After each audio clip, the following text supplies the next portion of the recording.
Quand on apprend quelque chose, on a souvent de mauvais réflexes.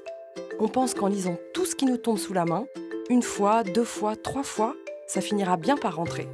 Mais le jour où on en a vraiment besoin, on se rend compte qu'on ne sait pas comment faire pour appliquer ce que l'on a appris. Et c'est bien normal, puisque ces vieilles habitudes ne suffisent pas pour bien apprendre. Et si on changeait de méthode ? Grâce aux sciences cognitives, on sait que notre cerveau apprend d'une certaine manière et que cette manière est la même pour tous.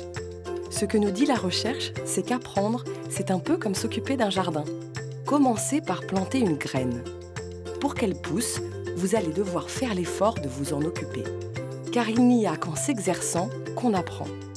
Se tester, se tromper, réessayer, tout cela vous permet de développer de réelles compétences, autrement dit, d'être capable d'appliquer ce que vous avez acquis dès que vous en aurez besoin. Et à chaque effort, vos compétences deviendront plus robustes. On sait aussi que le temps est votre meilleur allié. Ne délaissez pas votre plante, mais n'en faites pas trop d'un coup. Votre arbre ne poussera pas en une seule nuit. Il faudra alterner l'effort et le repos et l'effort, et la compétence finira par croître solidement en vous, à votre rythme. Le problème, c'est qu'en pratique, apprendre à son rythme et accepter de faire des erreurs, ce n'est pas si évident.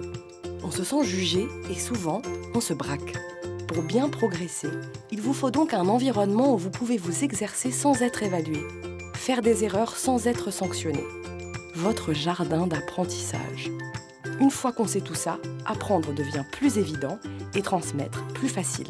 En respectant ces principes universels, chacun peut développer de nouvelles compétences et faire grandir son propre jardin. Cultivons l'apprentissage avec Didasque, les formations digitales qui respectent votre manière d'apprendre.